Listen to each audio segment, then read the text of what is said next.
Salut les Celtes. Lorsqu'on évoque le tribalisme, on a souvent tendance à imaginer des hommes vêtus de peau de bête, avec un os dans le nez et dotés d'un vocabulaire limité à 30 mots.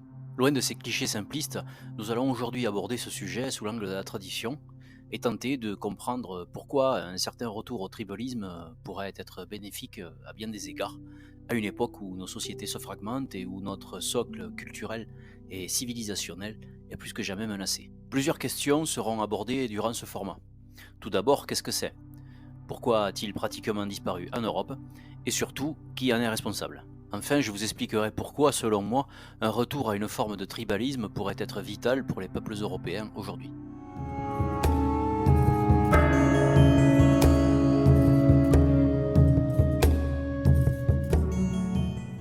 Le tribalisme, c'est quoi exactement? À la base, c'est une organisation sociale où les individus se regroupent en petites communautés soudées, souvent basées sur des liens de sang, une culture commune, des croyances partagées ou un territoire défini.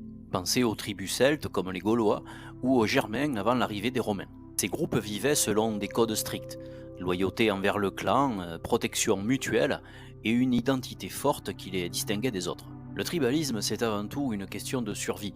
Dans un monde sans État centralisé et sans police, appartenir à une tribu, c'était comme avoir une assurance vie. Si un ennemi attaquait, si la famine frappait, votre tribu était là pour vous défendre ou partager les ressources. Mais attention, ça avait aussi ses limites.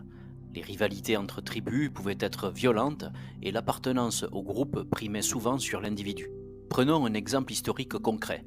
Les Essénies, une tribu celtique en Bretagne insulaire au 1er siècle. Sous la reine Boudica, ils se sont révoltés contre l'occupation romaine pour défendre leur mode de vie et leur identité. Leur tribalisme était leur force, mais aussi leur faiblesse, car ils n'étaient pas unis avec d'autres tribus pour contrer un ennemi plus organisé. En Europe pré-chrétienne, le tribalisme était partout.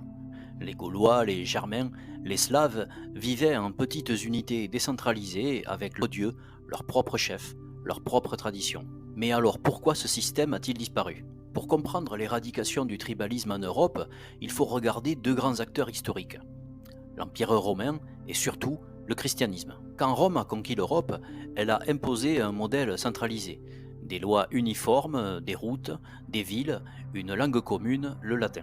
Les tribus gauloises ou germaines ont été intégrées de force dans cet empire. Les Romains encourageaient les élites locales à adopter leur culture. C'est ce qu'on appelle la romanisation. Par exemple, en Gaule, les chefs tribaux sont devenus des citoyens romains, construisant des villas et envoyant leurs enfants étudier à Rome. Les identités tribales ont commencé à s'effacer au profit d'une identité romaine plus large. Mais le vrai coup fatal au tribalisme est venu avec le christianisme.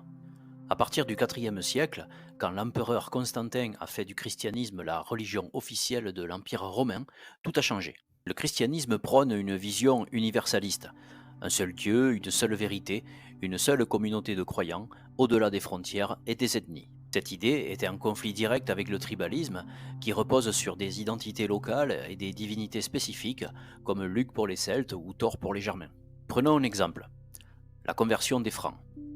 En 496, le roi Clovis se convertit au christianisme et entraîne son peuple avec lui. Les anciennes pratiques païennes liées aux traditions tribales sont progressivement interdites. Les lieux sacrés comme les bosquets ou les pierres druidiques sont détruits ou remplacés par des églises. Prêtres chrétiens deviennent les nouveaux gardiens de la morale et de la cohésion sociale, remplaçant les chefs tribaux ou les druides. Un autre exemple frappant, c'est l'évangélisation des Saxons par Charlemagne au 8e siècle. Charlemagne a mené des guerres brutales contre les Saxons païens qui s'accrochaient à leur tradition tribale. Il a ordonné des conversions forcées et massacré ceux qui résistaient, comme lors du massacre de Verden en 782, où 4500 Saxons ont été exécutés.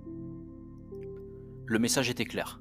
Le tribalisme païen n'avait plus sa place dans une Europe chrétienne unifiée.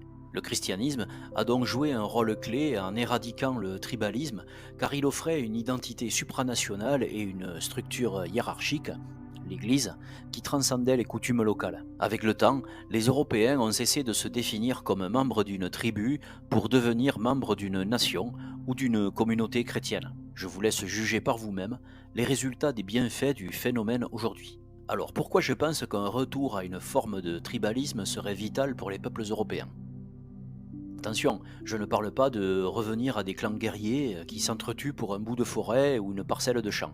Non, je parle d'un tribalisme moderne, adapté à notre époque, qui redonnerait du sens à nos identités locales et à nos communautés.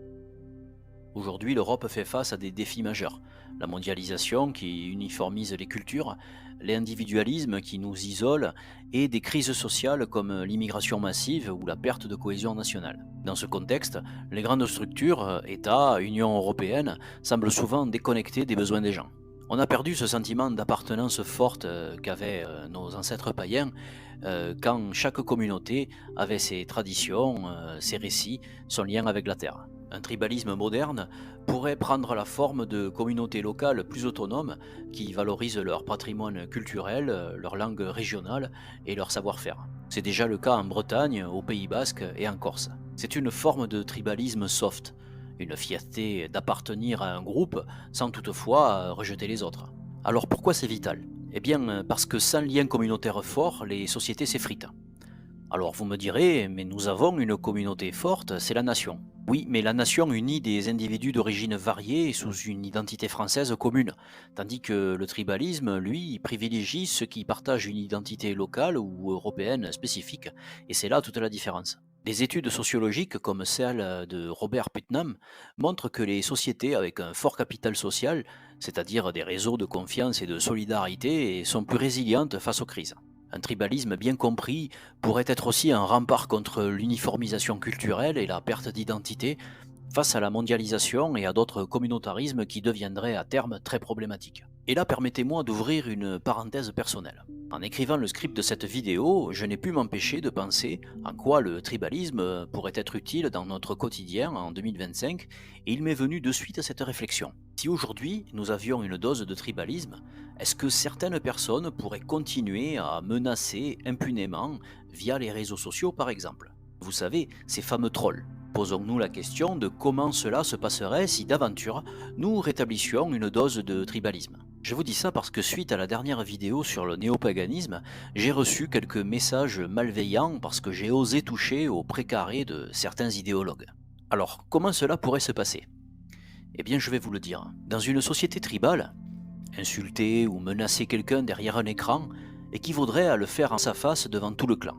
La réponse serait immédiate et physique. La peur de perdre son honneur, ses alliés ou sa vie calmerait instantanément les lâches du clavier. Aujourd'hui, l'écran protège les pleutres. La justice est lente, lointaine et souvent impuissante. Dans le tribalisme, la foudre de la réplique tombe le jour même. Pas de seconde chance, pas d'avocat, juste la loi brute du groupe qui protège les siens.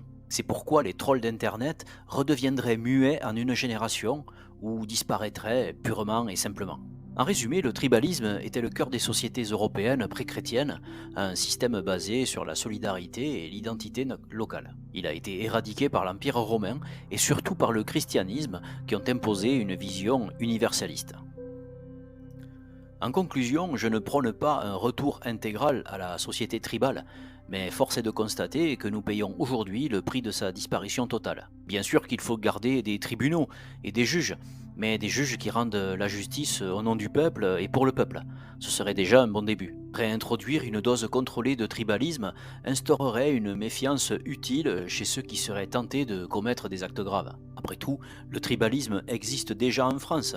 Voyez les gens du voyage ou la forte solidarité des communautés extra-européennes. L'avantage d'un tribalisme enraciné, c'est qu'il renforcerait des liens communautaires sains fondés sur une véritable communauté de destin. Face à la perte de repères et à la fragilité de nos sociétés, un retour à un tribalisme moderne, centré sur la communauté et le patrimoine, pourrait redonner du sens et de la force aux peuples européens, à moins que ce soit un retour au communautarisme qui ouvre naturellement une fenêtre sur le tribalisme.